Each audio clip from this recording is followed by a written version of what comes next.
Hello everyone, welcome to this lecture. In this lecture, we're going to discuss a project. So in this project, we would like to create a simple calculator that performs basic arithmetic operations for us. To do that, first of all, I'm printing the message, welcome to the calculator for the users. So I'm printing out this message. And then I would like to take two numbers from the user. First, I ask them to enter the first number, then enter the second number. And then using the input keyword, I'm getting this message being shown in the output for the user and storing this entered data by the user using the input function. And because we learned by default in Python, it is going to store it as a string. We are using the float function to convert the variable, the input variables that is used and entered by the user to convert them from a string to float. And then this is assigned to my variable called num1. The same logic goes with the second number. I'm showing the message for the user using the input function saying that enter the second number, and the user is going to enter a number. Okay, and that number using still the input function is going to be stored as a string for users in the memory. And then because by default it's a string and we want a number because we would like to do some arithmetic operations, we need to convert it to a float or integer. But float is more flexible. So in order to do that, I'm having the float function and parentheses, and inside parentheses, I'm having the input function. So whatever that is stored using the input function is going to be converted to float, and the resulting value is going to be assigned to my num variable. So I'm using the input function and the float function, okay? And basically I'm having the float, and inside that I'm having the input function, and in this input function I'm having my message, okay? So this is how I'm showing a message to the users to enter two numbers, then storing them as a string, converting them as to float, and then assigning them to num1 and num2. Then I'm showing another message to my users. I'm saying that choose an operation: addition, subtraction, multiplication, or division. And then when they want to enter the operation, I'm going to take it as an input and store it in the variable called operation. So here is the fun part. Now I need to define if, else, and elif conditions. Why? Depending on what mathematical operations the user is going to choose, the output is different. Because if they choose, for example, the addition, the output should be num1 plus num2. If they, for example, choose multiplication, the output should be num1 times num2 multiplied by num2. Okay, so this is the difference. So now I would like to start my if condition. I'm saying that if the operation variable equals the plus sign, which we store, so we store the operation that the user is choosing in the operation variable. So if this equals plus sign, the result variable equals num1 plus num2, and then we are going to print the result is, then print out the result value. Elif the operation equals subtraction, the result variable equals num1 minus num2, and then we are going to print the result. Elif the operation equals star, we are going to have the variable result being equal to num1 multiplied by num2, and then we are printing out the output here. And elif, another elif is that operations equals the slash. It means that we want to do the division, but before doing that we must check that num2 does not equal 0, because if num2 is equals 0, there will be, mathematically speaking, there will be a problem. No numbers can be divided by a 0. So num2 should not be equal 0. So if num2 is not equal to 0, then result equals num1 divided by num2, and then we are printing out the result. Otherwise, if num2, otherwise is this else function, is else part here, which means that num2 equals 0. Okay, print error, division by 0 is not allowed. And if operation is not equals, the operation variable does not equal to any of these uh, any of these options here, I mean the addition, subtraction, star, and the slash, print invalid operation. For example, if the user enter another operation. So we're going to illustrate it with an example. So let me run the code. When I run the code, it says, welcome to the calculator. Enter the first number. I say 20. Enter the second number. I would say 10. And then enter the operation. I'm typing down the plus. So it says the result is 30. Okay, so it is taking the operation and then do the job for me. So this message was shown, enter the first number, enter the second number, then choose an operation. Then I entered the operation, so it was stored in operation variable. Then because I was choosing this addition, it said if operation equals addition equals plus. Is it true? Yes. Then it entered this if condition here. Because it entered this if condition here, it did the num1 plus num2, stored the result in the result variable, and then print out the output. So when I run this code one more time, it says enter the first number. I said 20. Enter the second number. I would say 15. And choose an operation. And from the operation, I choose subtraction. It says the result is 5. So let me analyze the code one more time. So it stored two numbers that I entered and stored the subtraction sign that I entered here. It start the if condition here. So operation, is operation equal to plus? No, because I entered minus, I entered subtraction. So because this condition is not true, it's not going to execute this part of the code, and it jumps to the elif part. So the next condition, it says operation, is it equal to subtraction? Yes, because this statement is true, it is going to execute this part of the code. Therefore, the result variable is equal to num1 minus num2, which was 20 minus 15, and the result was 5 as shown here. So when I have another run, I would say the first number is 20 and the second number is 0, and I choose the division operation. So it sends me an error saying that error, division by 0 is not allowed. What happened? So the program stored my two numbers. Then it stored the division operation here. It checks to see operation equals plus. No. Then this part is not executed. It jumps to next elif, operations equals minus. No.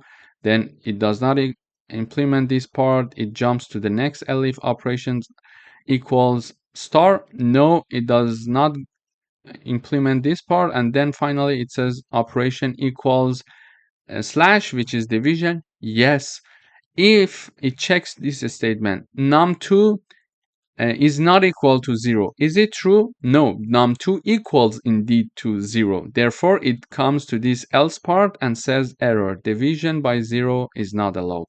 This is exactly the thing that we got in the output here. So when I run this code one more time, I say 20 and then the second number 10, and I type down the slash, which means the division, and it says the result is 2. So in this case, it comes here, operation equals slash or division. Yes, it checks num2 is not equal to 0, and my num2 was 10. So this statement is true. Therefore, it is going to implement this part of the code, and result equals num1 divided by num2, and the result is being printed out, which is number 2 here. And when I run the code one more time, I type down 20 and I type down the number 10 as a second number. It says choose an operation.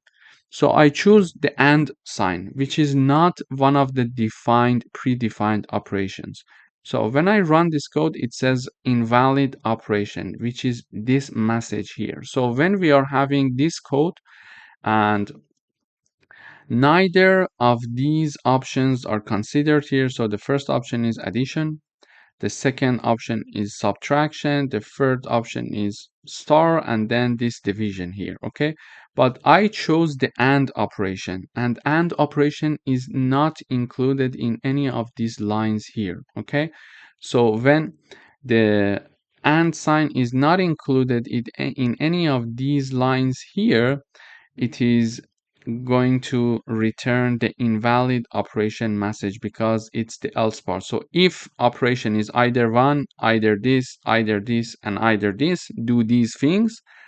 Otherwise, which is this part, show the message invalid operation. So in this project, we learned how to create a simple calculator that performs basic arithmetic operations for us. Thank you for watching. Hello everyone, welcome back. In this project, we are going to create a game where the user guesses a random number between 1 and 10. In order to write this program, we need to import random library in Python. So we need to type down this keyword in the beginning of our program as a header. Then I'm initializing a variable called random number, and it is equal to random.randint. In the parentheses, I have 1 and 10. It means that generate a random number for me between 1 and 10 and assign the generated number to my random number variable, okay, to this variable. Then show the message, I have picked a number between 1 and 10. Can you guess it? If we wanted to have a number being generated between 1 and 100, we type down 1 and 100. Between 2 and 10, between 5 and 10, we can choose it. Then it shows the message saying that, okay, I generated a number for you. Can you guess it? Then we are having a while loop, and it is a while loop equals to, so the condition for this while loop is true. So it's an infinite while loop. So as long as we are not finding the correct number that is generated, this while loop is going to continue. And at certain point, we are going to use the break keyword to get out of the while loop because it's an infinite loop. If I don't have this break keyword, it's going to continue until the end of the word. So in this while loop, I'm having the guess variable. It is being initialized and declared using the input function. I'm saying that enter your guess to the user. I'm saying to the user, enter your guess. And because by default in Python, it is going to be stored as a string, I'm using the int function to convert whatever the user is entering to an integer. And then the result is being assigned to this variable called guess. Then I'm having an if condition here saying that if this guess variable that we got from the user equals the random number that was generated randomly here, print congratulations, you guessed it, and break and get out of the while loop. So it's over. We could guess the generated number. Otherwise, if we couldn't guess it, and elif here we are having, if the guess number that we guessed there is lower than the generated number, print too low, try again, and it goes back up again and asks us to enter another number, okay? And if this guess number is larger than the random number, it says too high, try again. This line could be executed using elif or the else. Why the else? Because either two numbers are equal, or one number is larger than the other, and one number is the guess number is either equal to the random number, or it is lower than the random number, or it is larger than the random number. So if it's not equal and it's not lower, therefore the else condition is the fact that else is larger than the random number. We could either use the else or elif to define this condition. And then if the guess is larger than the random number, it says too high, try again, and it goes back up again and says that enter your guess number. So when I run this code, it says I have picked a number between 1 and 10. Can you guess it? So here it is having the uh, number being generated and showing this message to me. Now it is asking me to enter a number. I say 10. It says too high. Try again. So it checks my number with the generated number and says it sees that my entered number is larger than the generated number. This is why it shows the message too high and try again. So I say this time I say 5. It says too high. Try again. And again, when I type 3, it says too low.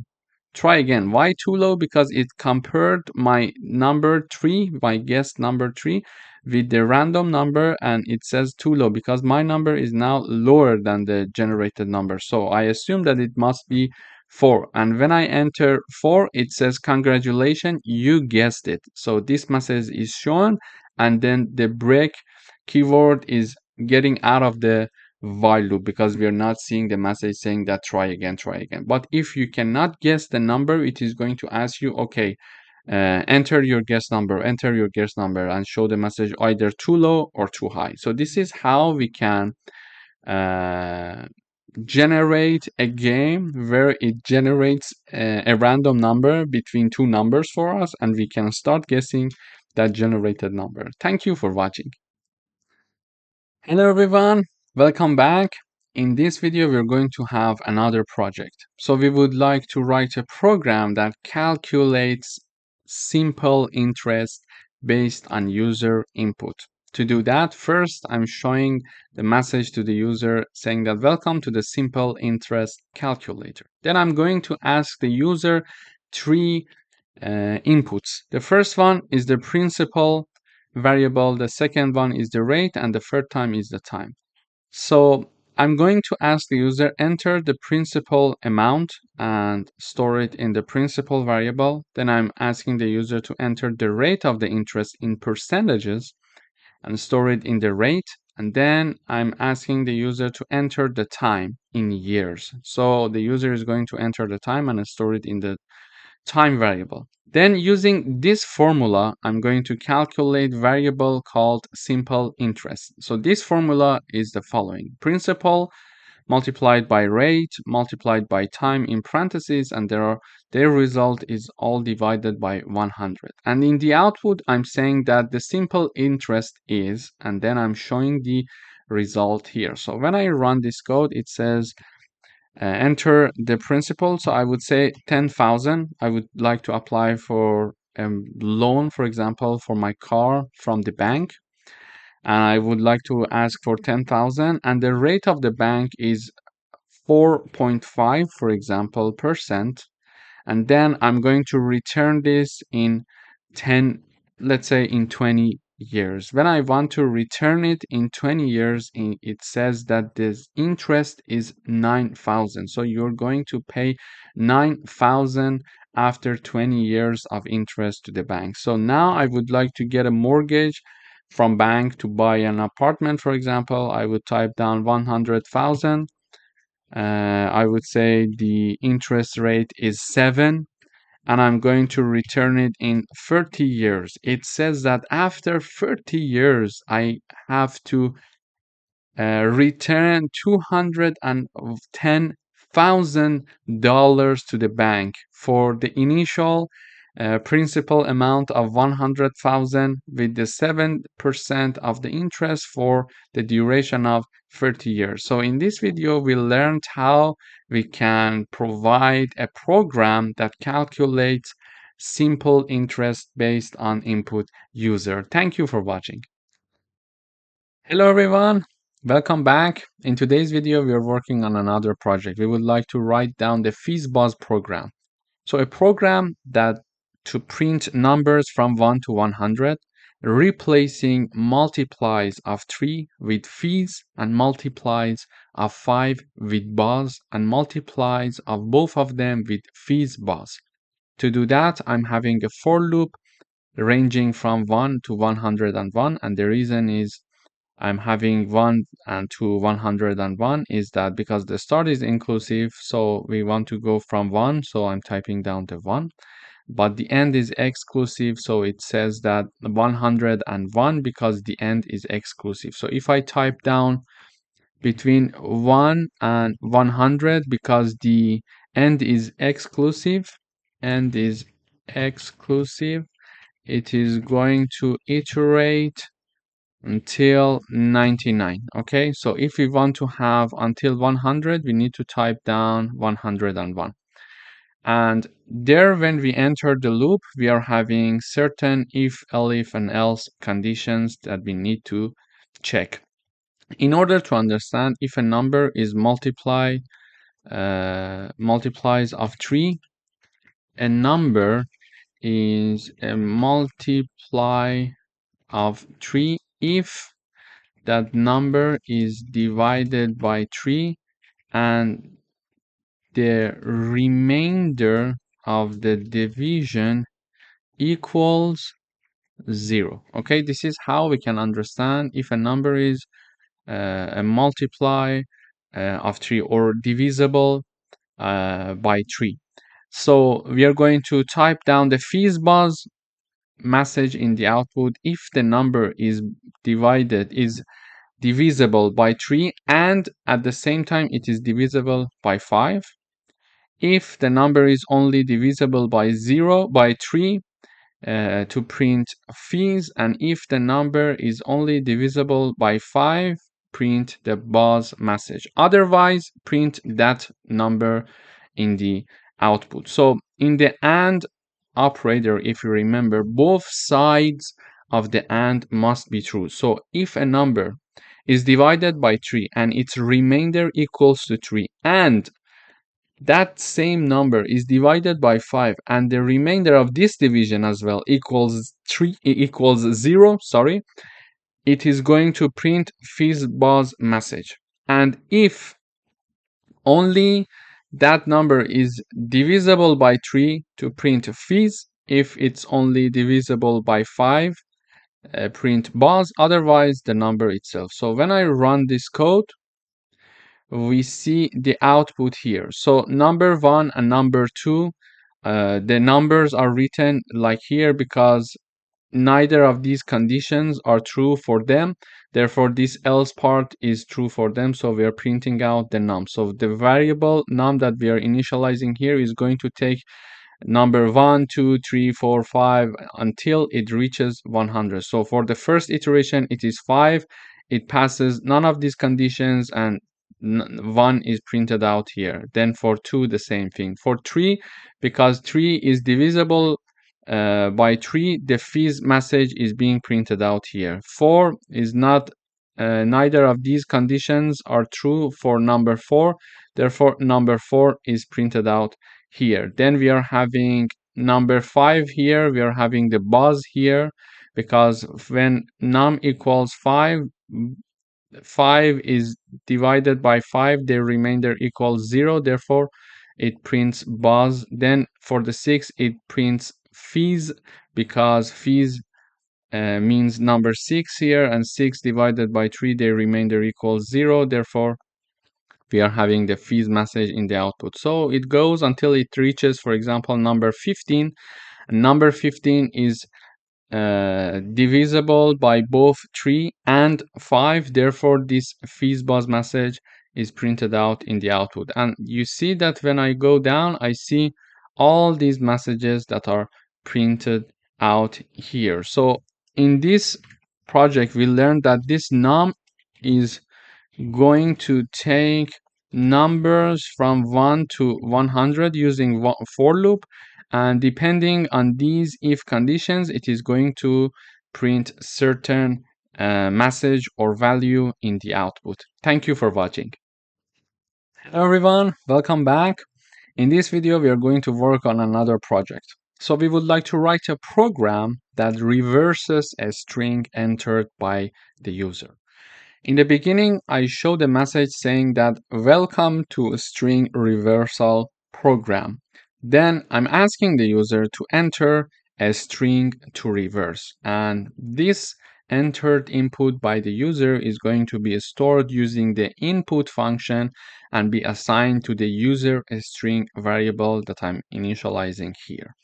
Then this user string variable, and then having the square brackets colon -1, is going to help us to read this variable, this string that is stored in this variable from the end.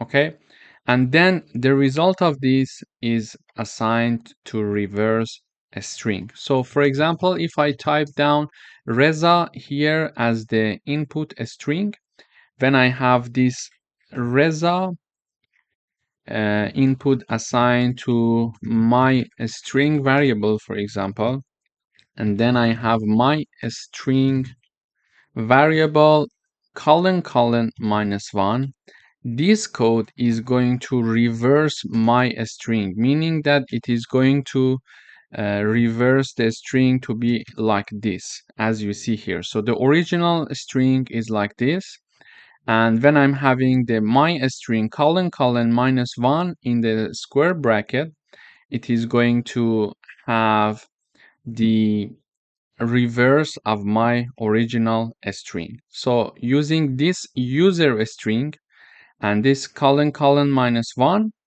I am reversing the string and assigning my reversed string in a variable called a reversed string. Okay, and then here I am printing out the message saying that the reversed string is, and I'm calling this reverse string variable. This could be x, for example. For the sake of simplicity, I can call it x. So this x variable is holding the reverse of the input string entered by the user, and then we are printing out this here. So when I run this code, it shows the message, welcome to the string reversal program. So this line is being executed, and it is saying that enter a string to reverse. So first this line is printed out, and now this line is being executed saying that enter a string to reverse.